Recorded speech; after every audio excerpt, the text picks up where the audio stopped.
ఎక్కువ భాగం గోదావరి ప్రాంతం నుంచే వెళ్ళిన వారు చాలామంది ఉన్నారు.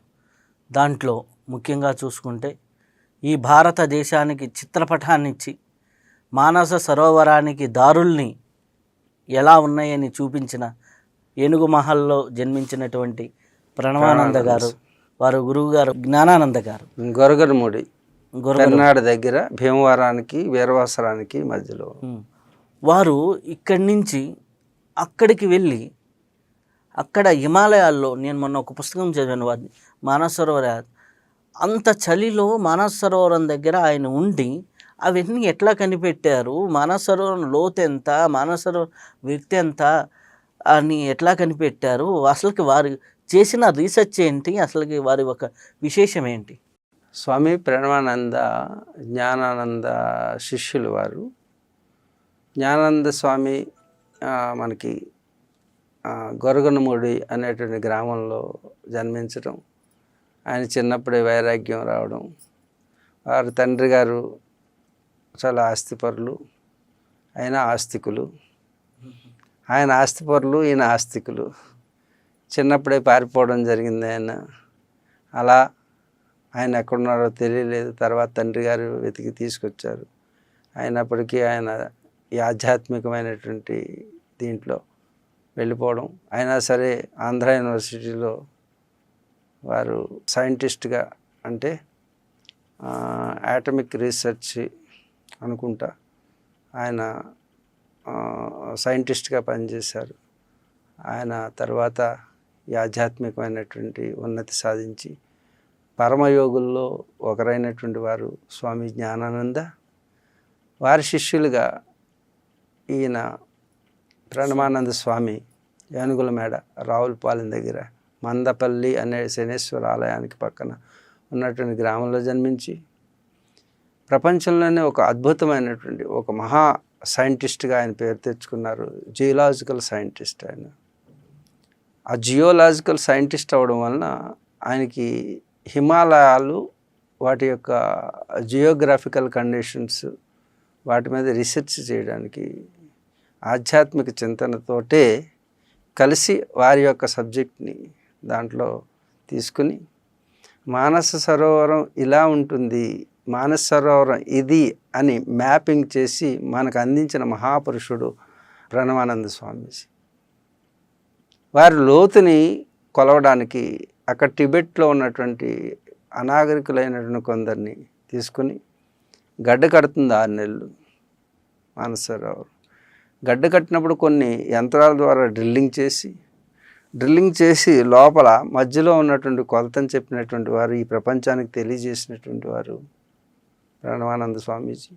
అలాగే దాని చుట్టుకొలతని కొలిసి గుర్రాల మీద, గాడిదల మీద వెళ్ళి అలా కొలుసుకుని ఆయన అక్కడే ఉండి తపస్సు చేసి గంగా నది యొక్క ఉద్గమ స్థానం ఎక్కడ పుట్టింది, యమునా నది ఎక్కడ పుట్టింది, అలాగే బ్రహ్మపుత్ర ఎక్కడ పుట్టింది, ఉద్గమ స్థానాలని రీసెర్చ్ చేసి అంతకుముందు ఉన్నటువంటి వాటిని చెరిపి బ్రిటిష్ వాళ్ళు ఏదైతే వాళ్ళు సర్వే చేయకుండా మ్యాపింగ్ చేశారు దాన్ని సరిచేసి భారతదేశ హద్దులన్నీ నిర్దేశించి భారతదేశ చిత్రపటాన్ని కూడా అందించి, అంతేకాకుండా చైనా వారు ఎప్పటికప్పుడు భారతదేశాన్ని ఆక్రమించాలని చూస్తున్నారని, ఆ ఆక్రమణకి ఎలాంటి ఆలోచనలు చేస్తున్నారో దాన్ని ఒక 200 పేజీలు ఒక డ్రాఫ్ట్ని తయారు చేసి అప్పటికి భారత ప్రభుత్వానికి ప్రధాని అయినటువంటి నెహ్రూ గారికి అందించడం జరిగింది. అందుకే వారికి ఈ భారతదేశం మ్యాప్ కూడా ఇది అసలైన మ్యాప్, బ్రిటిష్ వాళ్ళు ఇచ్చింది కాదు మన చిత్రపటం అని ఆ చిత్రపటాన్ని చిత్రీకరించి అప్పుడు భారతదేశ ప్రభుత్వం ఆయనకి భారతరత్న అవార్డు ఇవ్వడం కూడా జరిగింది. మహందాత పర్వతం కానీ, అలాగే పక్కన ఉన్నటువంటి అన్ని పర్వతాలు, వాటి ఎత్తు కొలతలు అన్నిటినీ కూడా ఇచ్చినటువంటి మహానుభావుడు. జియోలాజికల్ సైంటిస్ట్గా బాధ్యతలు నిర్వర్తిస్తూ భారతదేశ పౌరుడుగా భారతదేశానికి సేవలు అందిస్తూ తన అభ్యున్నతికి అవసరమైనటువంటి మోక్షప్రదమైనటువంటి యోగ సాధన చేస్తూ పరిపరి విధాల అనేక సేవలు అందించినటువంటి మహానుభావుడు. ఆయనకు ప్రణమిల్లుతున్నాను, వారి గురువు గారికి కూడా.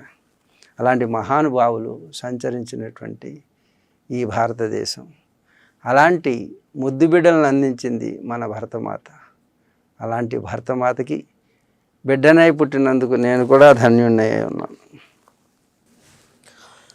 ఇప్పుడు ఎవరైనా సరే మన భారతదేశంలో ఎప్పుడో ఒకసారి సముద్ర స్నానం చేయాలంటారు, ఎప్పుడో ఒకసారి నదీ స్నానం కూడా చేయాలంటారు, అలాగే ఇంకా నదులు పుట్టిన ప్రదేశాల్లో స్నానం చేయాలంటారు, అలాగే మానస సరోవరంలో స్నానం చేయాలంటారు. ఎక్కడున్నా నీళ్ళే కదా. ఆ నీళ్ళకి ఇక్కడ అక్కడ ఉన్నటువంటి డిఫరెన్స్ ఏంటి?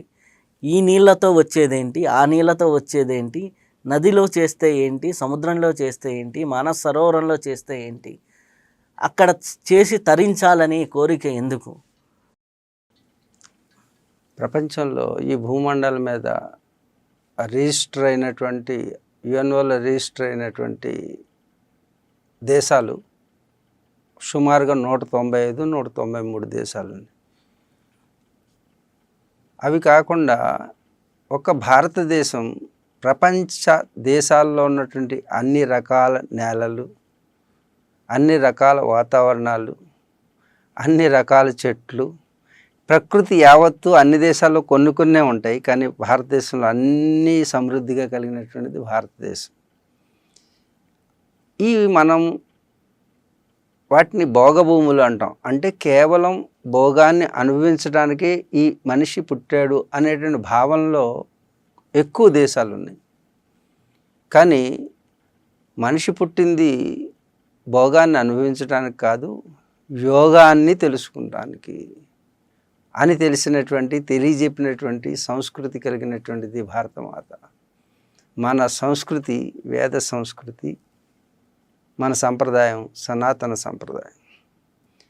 వేదాలని ప్రమాణంగా తీసుకుని మన జీవన విధానం ఉంటుంది. ఆ జీవన విధానమే మన సంస్కృతి. సనాతనమైనటువంటి సంప్రదాయంలో మనిషి జీవితానికి అవసరం మేరకు ఏది కావాలో అది ప్రకృతి ప్రసాదిస్తుంది. ఈ దేశంలో అన్ని వనరులు ఉన్నాయి. మిగతా దేశాల్లో వాతావరణం సహకరించదు, వనరులన్నీ ఉండవు. కాబట్టి వాళ్ళు ఎక్కువగా భోగానికి, అంటే ఈ యొక్క భౌతికమైనటువంటి సుఖాన్ని పొందడానికే చూస్తున్నారు. మనం సుఖాన్ని త్యజించి సంతోషంగా ఉంటూ ఆనందాన్ని అనుభవించడానికి ప్రాతిపదికగా మన ప్రమాణాలు, మన సనాతన ధర్మం ఉంటుంది. అలాంటి సనాతన ధర్మంలో ఈ యొక్క నీటి యొక్క ప్రాధాన్యత ఏమిటి అంటే, నీరు దాహం తీర్చడానికి ఉపయోగపడుతుంది, శుద్ధి చేసుకోవడానికి ఉపయోగపడుతుంది అని ఈ రెండే కారణాలు చూపిస్తాయి మిగతా దేశాలు. కానీ మనకి అలా కాదు. మనకి నీటిని అమ్మగా కొలుస్తాం, తల్లిగా. గంగా మయ్య, గంగామాత, యమున మాత, కృష్ణ, అన్నిటికీ కూడా ఆడవారి పేర్లు పెట్టుకుంటాం. ఎందుకంటే తల్లి ఏ విధంగా బిడ్డని పోషిస్తుందో అదేవిధంగా నీరు లేకపోతే మీరు లేరు, నీరు లేకపోతే మీరు లేరు. కాబట్టి నీరే మీరు, మీరే నీరు. నీరు లేకపోతే జనజీవనం స్తంభిస్తుంది, జీవరాశి సర్వం నాశనం అయిపోతుంది. అంచేత ఆ జీవజలం ఏదైతే ఉందో అది కేవలం భౌతికంగా చూస్తే జలం, కానీ అది లోపల జీవుడిగా మారుతుంది. జీవుని నిలపడానికి ముఖ్యంగా పంచభూతాల్లో దీనికి ప్రాధాన్యత ఉంది. ఇది భౌతికమైనటువంటి ఈ శరీరాన్ని నిలపడానికి, లోపల మనసులో ఉన్నటువంటి మలినాలను తొలగించడానికి, ఆధ్యాత్మిక ఉన్నతిని సాధించడానికి 3 ప్రయోజనాలు ఉంటాయి నీటిలో. దాన్ని మీరు నీరుగా చూస్తే నీరే, గంగమ్మ తల్లిగా చూస్తే పాపాలని తొలగించుకోవడానికి, మన లోపాలని సరిచేసుకోవడానికి, మానసిక అవస్థని స్థిరం చేసుకోవడానికి పుణ్యక్షేత్రాల్లో తీర్థం అంటాం దాన్ని. ఇక మోక్షాన్ని పొందడానికి నదీ తీరంలో కూర్చున్నప్పుడు మనకి ఆ నదిలో ఉన్నటువంటి జీవశక్తి మనలో ప్రవేశించి దైవశక్తిని ఉద్దీపన చేయడానికి ఆ తీర్థ క్షేత్రాలలో, పుణ్యక్షేత్రాలని ఆవాసంగా చేసుకుని మన శారీరక శుద్ధి చేసుకుని మానసికంగా శుద్ధి చేసుకుని ఆధ్యాత్మికమైనటువంటి సిద్ధిని పొందడానికి ఈ నీరు ఉపయోగపడుతుంది. అందుకే తల్లి ఎన్ని విధాలుగా బిడ్డని సంరక్షించుకుని వాడి ఉన్నతిని కోరుకుంటుందో, అదేవిధంగా మన నదులన్నీ కూడా మన మధుల్ని నదులుగా చేసుకుంటే ప్రతి నిమిషం ప్రవహిస్తూనే ఉంటుంది గమ్యాన్ని చేరే వరకు. ఎన్నెన్ని కలుషితాలు వచ్చి చేరిపోయినా, బిడ్డ ఎన్నెన్ని తప్పులు చేసినా చూడండి, ఎన్ని స్వార్థం కోసం ఎంత కాలుష్యాన్ని నదుల్లో వదులుతున్నాం. తల్లి కని పెంచి పెద్ద చేసిన తర్వాత బిడ్డలు చులకన చేసినా, ఏమైనా తప్పులు చేసినా తల్లి ఏ విధంగా వాడి యొక్క రక్షణ చూసుకుంటుందో అలాగే మన నదులన్నీ కూడా తల్లులై రక్షిస్తూ ఉన్నాయి. అందుకే మనం వాటికి తల్లి పేరు పెట్టుకున్నాం. కానీ ఇతర దేశాల్లో ఆ తల్లి మాత అని కానీ తల్లి అని కానీ పేరు ఉండదు. అంటే తల్లి పోషించినట్టు భౌతికంగా పోషిస్తుంది, జ్ఞాన విజ్ఞానాన్ని అందించే కేంద్రాలను ప్రతిష్ఠింపచేసి దానిలో ఉన్నటువంటి ఆధ్యాత్మిక శక్తిని మనకు ప్రసాదిస్తుంది. అలాగే ఎన్నో ఔషధుల మీదుగా ప్రయాణం చేస్తుంది. ఆ ఔషధి శక్తిని మనం అందుకున్న తర్వాత మనలో ఆరోగ్యం అనేటువంటిది మహాభాగ్యం అంటారు. భాగ్యాలు ఎన్నైనా సంపాదించుకోవచ్చు మీరు, కానీ ఆరోగ్యం సంపాదించడం చాలా కష్టం. మనం నదుల్లో స్నానం చేయడం వలన శారీరక శుద్ధి, మానసికంగా ఉండేటటువంటి కొన్ని మలినాలు తొలుగుతాయి, పాపాలు తొలుగుతాయని పెద్దలు చెప్పారు. ఆ సంకల్పంతో మనం ఆ పాపాలను తొలగించుకుంటే, మన లోపాలను సరిచేసుకుంటే ఇటు భౌతికమైన ఆరోగ్యం, మానసిక ఆరోగ్యం పొందినవాడే ఆధ్యాత్మిక ఉన్నతిని పొందుతాడు. కాబట్టి అలాంటి ఆధ్యాత్మిక ఉన్నతికి మూలమైనటువంటి నదుల్ని కేంద్రంగా చేసుకునే మనకు అన్నీ కూడా పుణ్యక్షేత్రాలు వచ్చినాయి.